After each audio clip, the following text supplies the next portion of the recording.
Assalamualaikum warahmatullahi wabarakatuh. Selamat datang pemirsa sekalian. Di video kali ini kita akan membahas topik yang sangat menarik mengenai pola dan jenis komunikasi. Video ini dibuat untuk memenuhi tugas komunikasi bisnis dan teknis yang diampu oleh dosen Ibu Yola Noverina, Eskom Mkom. Sebelumnya, perkenalkan teman-teman saya yang juga akan membahas topik ini bersama saya. Ada Alit Aprilia Adisti dengan NIM F1S1222028, Fitri Lestari dengan NIM F1222050, Raihana Falmuzaki dengan NIM F1S1222082, Sonya Diabel Melani Munte dengan NIM F1S1222093, dan Muhammad Syarul Nizam dengan NIM F1S1222118. Apa sih itu komunikasi? Komunikasi merupakan proses transmisi informasi, gagasan, emosi, keterampilan, dan lain-lain melalui penggunaan kata, angka, simbol, gambar, dan lain sebagainya. Komunikasi penting karena komunikasi adalah kunci dalam hubungan interpersonal, bisnis, pendidikan, dan kehidupan sosial. Pertama, kami akan membahas tentang pola komunikasi, ada linear, interaksional, transaksional, dan hierarki. Yang pertama adalah pola komunikasi linear.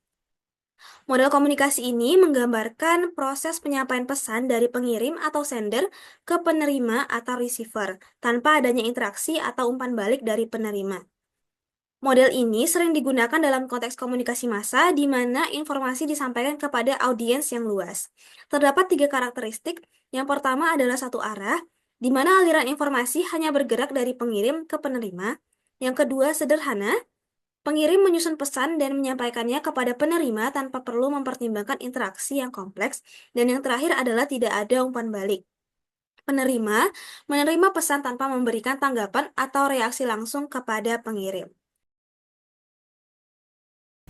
Presiden Prabowo Subianto telah menyiapkan secara matang mengenai fasilitas transportasi dan pelayanan publik saat mudik Lebaran 2025 agar warga mendapatkan mudik dengan nyaman dan aman selama perjalanan serta menurunkan harga tiket pesawat dan penurunan tarif tol. Berikut adalah contoh dari penerapan pola komunikasi satu arah atau linear, yaitu pembawa berita. Terjadi ketika informasi disampaikan secara satu arah dari pembawa berita kepada audiens. Model komunikasi satu arah lainnya ada media cetak, televisi, radio, dan iklan. Pola komunikasi selanjutnya akan dibacakan oleh teman saya, Syarul Nizam. Kepada saudara Syarul Nizam, saya persilahkan. Selanjutnya yang kedua yaitu pola komunikasi interaksional. Pola komunikasi interaksional adalah bentuk komunikasi dua arah yang terjadi dalam suatu interaksi, di mana kedua pihak antara komunikator dan komunikan secara bergantian bertindak sebagai pengirim dan penerima pesan. Model komunikasi interaksional menggambarkan komunikasi sebagai sebuah proses di mana partisipan komunikasi saling bertukar posisi sebagai pengirim pesan dan penerima pesan, serta membentuk makna bersama dengan cara mengirim dan menerima umpan balik dalam konteks fisik dan psikologis. Itu menurut Wibnur Skrarman. Adapun ciri-ciri pola komunikasi interaksional yaitu yang pertama, terdapat timbal balik yang tertunda. Lalu yang kedua, sumber dan penerima memiliki kedudukan yang sederajat. Yang ketiga, terdapat unsur umpan balik atau feedback atau tanggapan terhadap suatu pesan. Lalu yang keempat, komunikasi berlangsung secara dua arah. Kedua belah pihak memiliki kesempatan untuk berbicara dan mendengarkan. Selanjutnya, yang kelima, partisipan komunikasi saling bertukar posisi sebagai pengirim pesan dan penerima pesan. Yang keenam, yang terakhir, membentuk makna bersama dengan cara mengirim dan menerima umpan balik. Lalu ada pun contohnya, yang pertama, seperti komentar di media sosial dengan timbal balik. Lalu yang kedua, yaitu komunikasi antara orang tua dan anak. Dan yang ketiga, percakapan teman dengan tanggapan bergantian. Dan yang terakhir, wawancara kerja dengan tanya jawab interaktif. Sebelum kita lanjutkan, mari kita simak terlebih dahulu cuplikan video berikut. There is a source encoding a message, sending it through a channel, and a receiver that decodes the information. However, it also states, as the receiver is being sent a message, the receiver is also sending feedback to the source through their verbal and nonverbal responses to the message. Additionally, the interactive model recognizes that communication can be influenced by the environment or the context in which communication is taking place. For a while, scholars were satisfied with the interactive model and its approach to how human communication functions, but they still felt as though something was missing. Nah, dari video tersebut dapat kita simpulkan bahwa model interaksional menyatakan bahwa selama komunikasi ada sumber yang mengkodekan pesan, mengirimkan melalui saluran, dan penerima yang mendekade informasi tersebut. Disebutkan juga, saat penerima dikirim pesan, penerima juga mengirimkan umpan balik ke sumber melalui respon verbal dan non-verbal mereka terhadap pesan tersebut. Selain itu, model interaksional mengakui bahwa komunikasi dapat dipengaruhi oleh lingkungan atau konteks di mana komunikasi sedang berlangsung. Selanjutnya saya akan membahas pola komunikasi transaksional. Pola komunikasi transaksional merupakan pendekatan yang menekankan bahwa komunikasi adalah proses dua arah yang bersifat dinamis dan berlangsung secara simultan. Menurut Dan Barlow pada tahun 1970, komunikasi transaksional menekankan bahwa komunikasi bukanlah proses linear, melainkan proses lingkaran dengan adanya umpan balik antara pengirim dan penerima pesan. Adapun komponen dari komunikasi transaksional yang pertama itu pengirim atau sender dan penerima atau receiver, yang kedua pesan atau message, yang ketiga petunjuk atau clue, yang keempat umpan balik atau feedback, dan yang kelima konteks. Berikut merupakan contoh video dari komunikasi transaksional. Panduan standar layanan customer service. Selamat pagi, dengan Devi Customer Service. Silakan duduk. Terima kasih, Mbak. Dengan Bapak siapa? Saya Teguh. Bapak Teguh, ada yang bisa saya bantu? Saya ingin membuka rekening tabungan Citra Pensiun. Bapak Teguh mau buka tabungan Citra Pensiun ya, Pak? Boleh saya jelaskan mengenai tabungan Citra Pensiunnya ya, Pak? Sebelumnya Bapak Teguh sudah memiliki rekening di Bank BTPN? Belum, Mbak. Belum ya?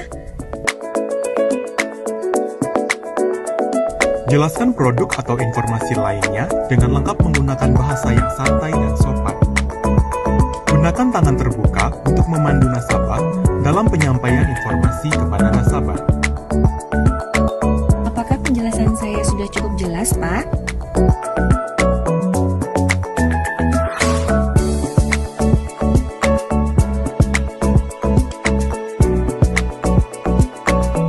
Menyerahkan dan menerima dokumen dengan kedua tangan. Bantu dan pandu nasabah untuk melengkapi formulir.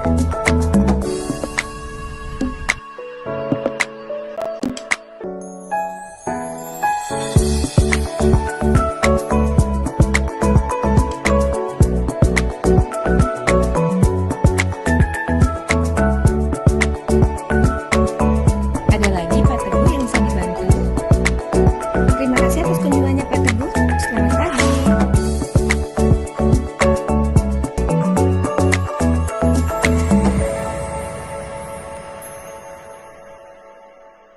Pada video tersebut terjadi komunikasi transaksional, yaitu komunikasi yang bersifat dua arah atau dinamis dan terdapat umpan balik antara pengirim atau customer service dan penerima pesan atau customernya. Hal ini bertujuan untuk menyelesaikan suatu transaksi atau mencapai tujuan tertentu dalam hubungan bisnis. Sebelumnya, di sini saya akan menjelaskan mengenai pola komunikasi hierarki. Pola komunikasi hierarki adalah cara individu atau kelompok untuk berinteraksi dalam suatu struktur sosial yang terorganisir, di mana terdapat tingkatan yang jelas dari otoritas dan kekuasaan. Untuk karakteristiknya sendiri terbagi menjadi 4. Yang pertama yaitu struktur hierarki yang jelas, kemudian ketergantungan pada otoritas, pembatasan akses informasi, serta pola komunikasi yang vertikal.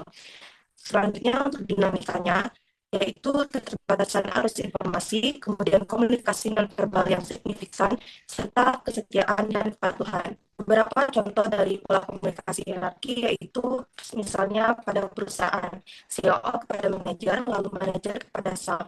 Untuk di pemerintahan, presiden kepada menteri, kemudian lalu menteri kepada pejabat daerah.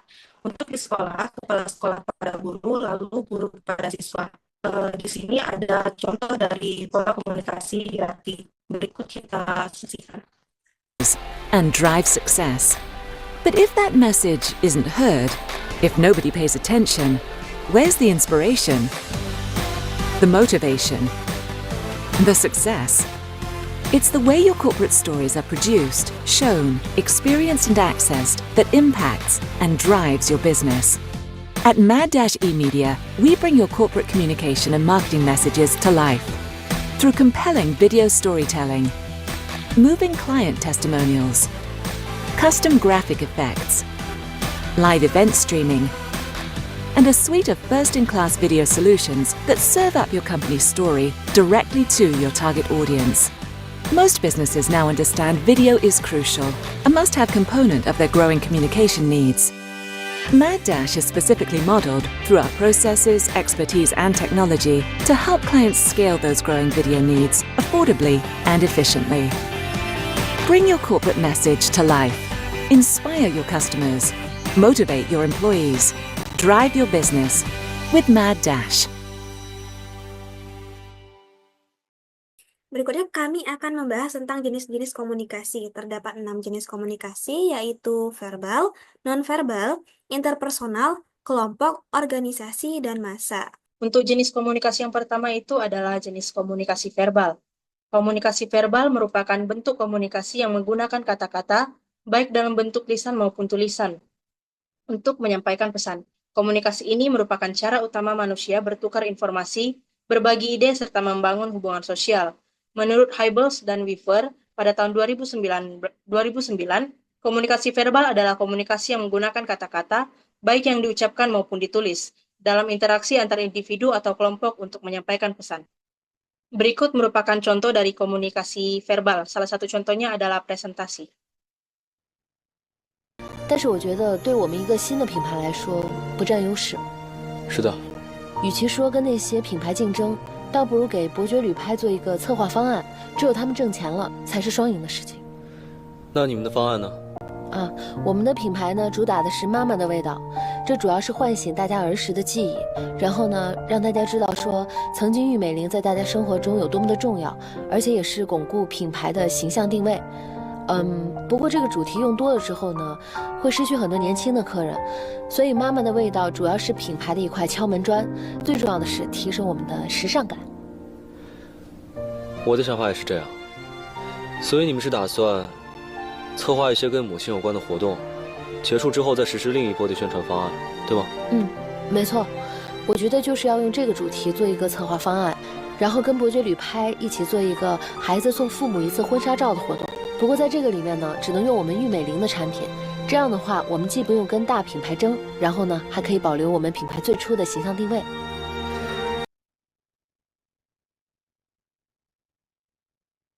Dalam video tersebut menampilkan staf yang sedang melakukan presentasi mengenai program kerja yang sedang mereka jalankan. Staf menyampaikan informasi mengenai perkembangan programnya dan juga memberikan ide untuk mengembangkan program mereka. Selanjutnya, di sini kita akan membahas mengenai jenis komunikasi nonverbal. Komunikasi nonverbal mencakup berbagai bentuk penyampaian pesan tanpa menggunakan kata-kata. Di antara contoh dari jenis komunikasi nonverbal adalah contohnya seperti ekspresi wajah, menyampaikan emosi yang dapat memberikan informasi perasaan, kemudian gestur, yaitu gerakan tubuh yang digunakan untuk menyampaikan pesan, bahasa tubuh termasuk postur dan gerakan tubuh yang menunjukkan sikap dan niat seseorang. Selanjutnya ada kontak mata. Kontak mata yang baik dapat menunjukkan kepercayaan diri dan ketertarikan. Proxemics mengatur jarak dapat menunjukkan kedekatan emosional dan kekuasaan. Intonasi suara seperti nada, kecepatan, dan volume suara dapat menunjukkan perasaan. Dan yang terakhir yaitu penampilan. Cara seseorang berpakaian dalam memberikan informasi tentang status sosial dan kepribadian. Next.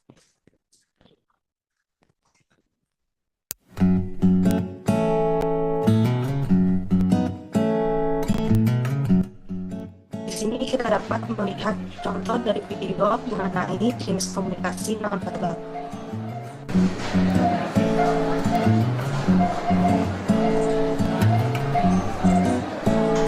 Excuse me, madam. Let us know what's going on. We can't be standing in this line for long. I think I should see your manager on this. Non-verbal communication includes facial expressions, The tone and pitch of the voice, gestures displayed through body language, and the physical distance between the communicators. Let me show you a video on nonverbal communication. Pada video tersebut menjelaskan jenis komunikasi nonverbal yang dijelaskan yaitu mengenai ekspresi wajah. Selanjutnya, jenis komunikasi interpersonal. Komunikasi interpersonal adalah proses pertukaran pesan, informasi, ide, pendapat, dan perasaan antara dua orang atau lebih yang memungkinkan terbentuknya hubungan sosial. Komunikasi ini bersifat dua arah, baik verbal maupun nonverbal, dan dipengaruhi oleh emosi, persepsi, serta hubungan antar individu. Menurut Tubb dan Moss pada 2008, proses komunikasi yang menciptakan saling pengertian, pengaruh, dan tindakan nyata sebagai umpan balik. Adapun ciri-cirinya yang pertama yaitu melibatkan dua orang atau lebih, contohnya seperti percakapan teman, guru, dan murid. Lalu yang kedua, bersifat dua arah, yaitu ada umpan balik secara langsung atau verbal dan verbal. Lalu yang ketiga, personal dan kontekstual, yaitu dipengaruhi oleh hubungan. Dan yang keempat, menggunakan bahasa verbal dan nonverbal, di mana seperti ekspresi wajah, nada suara, gerakan tangan, kontak mata. Lalu yang kelima, spontan dan natural, yaitu tidak terstruktur, terjadi kapan saja dan di mana saja. Sebelum kita lanjutkan, mari kita simak terlebih dahulu cuplikan video berikut.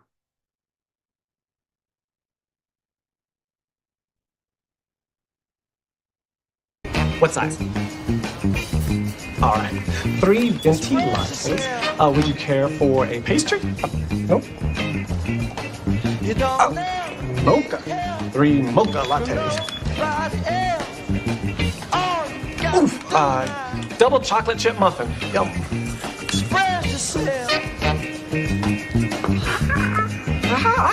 You want 3 Paul McCartney CDs. Awesome. I love the Beatles. They are my life.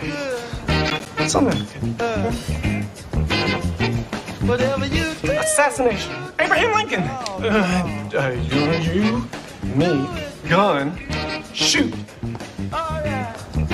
3 shots. I know, I'm a little slow today. All right, so 3 lattes, 3 mochas, double chocolate chip muffin, and 3 shots. No assassinations. Nah, dari video tersebut, dapat kita simpulkan bahwa telah terjadi proses pertukaran pesan secara langsung tatap muka dengan melibatkan interaksi yang bersifat dua arah, yaitu ada umpan balik langsung dari penerima pesan, baik dalam bentuk verbal, kata-kata, maupun non-verbal, atau gestur, ekspresi, atau wajah. Selanjutnya yaitu jenis komunikasi kelompok, di mana menurut pendapat para ahli, jenis komunikasi kelompok ini yaitu menurut Phil Venditti, komunikasi kelompok adalah pertukaran informasi antara mereka yang memiliki kesamaan secara budaya, linguistik, dan atau geografi. Komunikasi kelompok adalah proses bertukar informasi, ide, atau pesan di antara anggota suatu kelompok yang memiliki tujuan bersama. Ciri-cirinya yaitu terdiri dari lebih dari 2 orang yang berinteraksi secara langsung atau tidak langsung, memiliki tujuan atau kepentingan bersama, menggunakan berbagai bentuk komunikasi baik itu verbal maupun nonverbal, adanya dinamika dalam komunikasi yang dipengaruhi oleh peran masing-masing anggota, keputusan seringkali diambil melalui diskusi atau musyawarah. Selanjutnya yaitu ada contoh dari komunikasi kelompok, di mana contohnya yang pertama yaitu ada rapat kelompok kerja untuk membahas strategi proyek. Yang kedua yaitu ada diskusi dalam kelompok belajar, baik itu di sekolah ataupun di universitas. Yang ketiga yaitu ada rapat keluarga untuk merencanakan liburan. Dan yang keempat yaitu forum komunitas yang membahas isu lingkungan di daerah tertentu. Di mana video pertama itu yaitu rapat kelompok kerja, yang kedua adalah rapat keluarga untuk merencanakan liburan atau merayakan sesuatu. Video yang ketiga yaitu membahas tentang kelompok belajar beberapa mahasiswa yang ada di universitas. Selanjutnya yaitu ada jenis komunikasi kelompok yaitu organisasi, di mana menurut pendapat para ahli yaitu Hidayat dan Hasanah tahun 2016 menyatakan bahwa komunikasi organisasi adalah suatu proses pertukaran informasi antara individu melalui suatu sistem yang biasa atau lazim, baik dengan simbol-simbol, sinyal-sinyal, maupun perlakuan atau tindakan. Komunikasi organisasi adalah proses penyampaian informasi untuk mengkoordinasikan aktivitas, menyelesaikan tugas, dan menjaga hubungan antar anggota, baik formal maupun informal. Dengan karakteristiknya yaitu berlangsung dalam lingkungan organisasi yang memiliki struktur dan hierarki, menggunakan saluran komunikasi formal dan informal, bersifat sistematis, dan bertujuan untuk mencapai efektivitas organisasi, melibatkan berbagai pihak dengan peran dan tanggung jawab yang berbeda, lalu memerlukan koordinasi yang baik agar informasi dapat tersampaikan dengan jelas. Berikut adalah contoh dari komunikasi organisasi, di mana yang pertama yaitu ada meeting bulanan antar departemen dalam perusahaan untuk evaluasi kinerja, lalu pengumuman resmi dari manajemen kepada seluruh karyawan terkait kebijakan baru, lalu adanya presentasi dalam seminar internal perusahaan mengenai strategi bisnis. Video pertama itu menunjukkan bahwa DPR RI melakukan rapat mengenai komitmen mewujudkan keterbukaan informasi publik. Lalu yang kedua itu merupakan video yang membahas tentang pengumuman resmi dari manajemen kepada seluruh karyawan, dan yang ketiga itu merupakan live, yaitu peresmian pembukaan rapat koordinasi nasional pengawasan intern pemerintah tahun 2021. Yang terakhir adalah jenis komunikasi massa. Menurut John R. Britner, komunikasi massa adalah pesan yang disampaikan melalui media massa kepada sejumlah besar orang secara sekaligus. Komunikasi massa adalah proses penyampaian informasi kepada khalayak yang luas melalui berbagai media. Jenis-jenis medianya ada media cetak, terdiri dari surat kabar, majalah, dan jurnal. Kedua, media elektronik, terdiri dari radio, televisi. Yang ketiga ada media digital, situs web, blog, dan media sosial. Yang keempat ada film dan radio. Yang kelima ada iklan, bentuk promosi produk atau layanan. Yang keenam ada podcast, audio yang dapat didengarkan kapan saja. Dan yang terakhir ada webinar dan live streaming. Berikut adalah contoh dari penerapan jenis komunikasi massa, yaitu dengan menggunakan media digital, yaitu media sosial TikTok, yang memungkinkan merek untuk menjangkau audiens luas secara cepat. Pengguna dapat membuat konten yang menghibur, informatif, atau edukatif yang dapat menarik perhatian dan meningkatkan kesadaran merek. Tunjuki, rumah sudah jadi dan siap huni. Kali ini rumahnya posisi hook. Posisi hook. Jadi anaknya punya rumah posisi hook itu adalah punya kelebihan tanah yang teman-teman bisa manfaatin untuk jadiin taman atau apapun itu. Jadi salah satu keuntungan teman-teman punya rumah mezanin itu adalah teman-teman bisa punya ruang keluarga kayak gini. Nah kayak gini guys, tanpa mengganggu aktivitas di lantai satunya. DP-nya cuma 1 juta doang, cicilannya di 3 jutaan.